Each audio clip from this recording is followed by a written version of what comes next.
Dobře. Vítejte v centru tradic Tullamore Dew, domově irské whisky Tullamore Dew.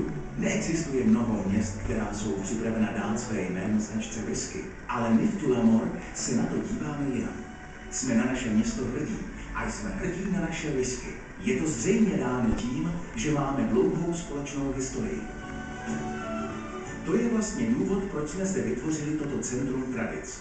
Chtěli jsme shromáždit příběhy o lidech a oblasti, o práci, kterou jsme udělali, o věcech, které jsme vyrobili a o odvětví, které proslavilo naše město.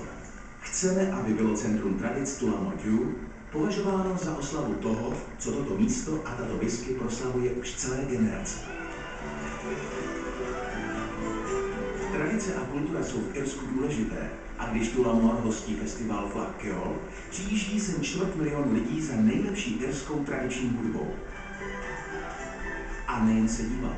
Fleadh Cheoil drží světový rekord největšího setkání tradiční irské hudby, 3,5 milionu hudebníků hrajících na náměstí Market Square v Tullamore.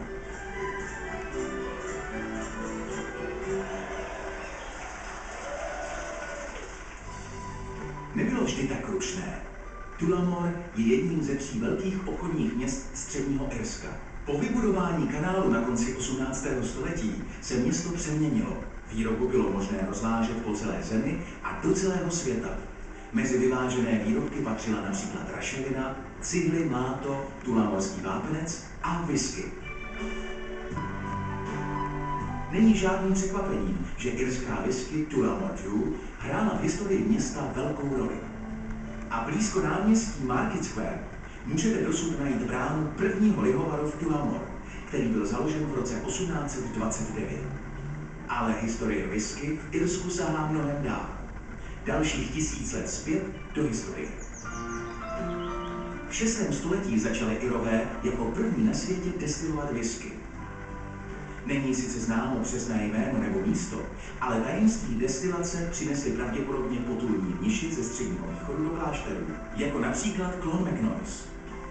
Nejdříve byla whisky považována za lék, ale my Irové jsme brzy našli další způsob používání této vody života. Jižka páha, fojška, whisky. Před sjednocením oboru daněmi a licencemi existovaly v Irsku tisíce lihovarů. V 19. století přešel největší tullamorský lihovar do rukou rodiny Daly, ze které pocházel generální ředitel a zajímavý muž Daniel E. Williams. Ovlivnil obor velkým dílem. Pod jeho vedením vyráběl lihovar v roce 1890 naplno dnes známou whisky Tullamore Dew.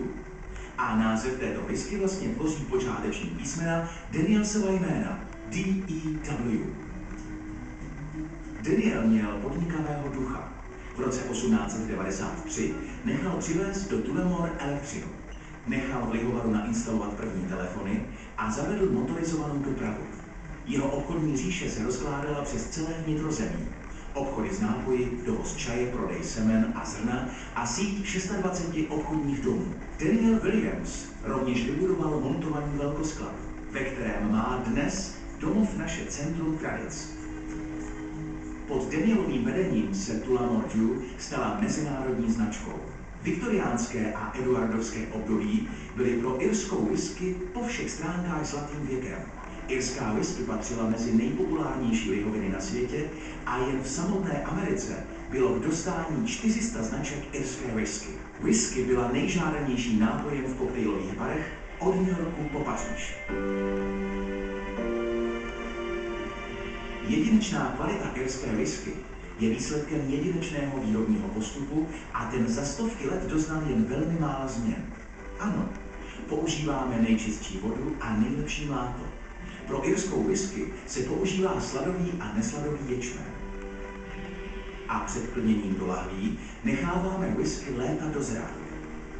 Ale skutečně jedinečná kvalita vychází z destilačního postupu. Ostatní whisky se destilují 2krát. Ale irské whisky, jako Tullamore Dew, se destilují 3krát. Tím získávají větší čistotu a jemnost. Bez ohledu na obrovskou pověst a popularitu, na začátku století měla před sebou irská whisky těžké časy. První světová válka způsobila zhroucení vývozních trhů. A na domácí frontě procházelo Irsko politickými otřesy. Velikonoční povstání, později válka za nezávislost a konečně krátká občanská válka. Po vyhlášení nezávislosti v roce 1922 Irsko doufalo, že dojde k obnovení obchodu v původním rozsahu, ale byla to doba prohibice v Americe. Ve 20.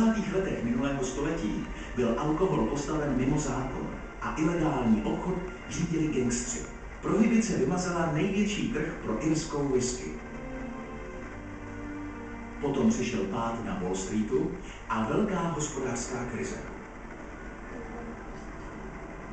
Vedlo Irsko ekonomickou válku s Británií a irská ekonomika stagnovala.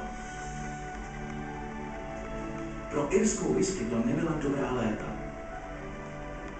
I když byla prohibice zrušena, irské lihovary neměly dostatek materiálu ani kapacity pro plnění objednávek. A američtí vojáci, kteří se na konci druhé světové války vraceli domů, pili whisky s kočkou, nikoli irskou. Ale kvalita, chuť a charakter whisky, jako je Tullamore Dew, mají trvalou přitažlivost.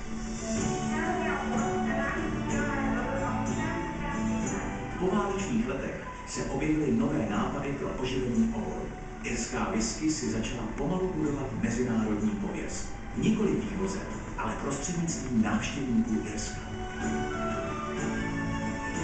Letištní kuchař Joseph Sheridan vytvořil pro unavené letecké cestující hledající občerstvení irskou kávu. A s nejlepší irskou kávou začala být na celém světě spojována právě Tullamore Dew. Lihovar v Tullamore byl nyní v rukou Desmonda Williamse, vnuka T.E. Williamse, který byl stejně podnikavý jako jeho dědeček. V roce 1947 vedl vývoj vynikajícího likéru z irské whisky, irské mlhy, který vychází z velmi starého receptu, který znali starověcí irští náčelníci. Tento recept na směs irské whisky, medu a přírodního aromatického koření se ztratil na konci 17. století, aby byl o 250 let později znovu objeven v jednom rukopisu. Desmond Williams přeorganizoval výrobu a vyvinul moderní techniky mezinárodního marketingu. Ale pravděpodobně nejdůležitějším Desmondovým objevem bylo odhalení možností míchané whisky. Právě jeho předvídavosti lze přisoudit jemnou, vyzrálou a jedinečnou chuť Tullamore Dew. Standardní směs, která je dnes k dispozici, je stará 4 až 7 let. Máme ale také speciálnější a zralejší whisky. 10letou Old Reserve a 12letou Old Special Reserve. A k dispozici je skvělá 10letá čistá sladová whisky. Nebo vyzkoušejte Heritage Blend, jedinečnou whisky, která je k dispozici pouze v centru tradic. A naše whisky nejsou skvělé pouze proto, že to o nich hrdíme. Irská mlha a naše řada irské whisky vyhrávají mezinárodní ocenění pro dokonalost, včetně zlatých medailí International Spirits Challenge, což je nejvyšší vyznamenání v oboru nápojů. Zjišťujeme, že chuť naší irské whisky objevuje každý rok stále více lidí.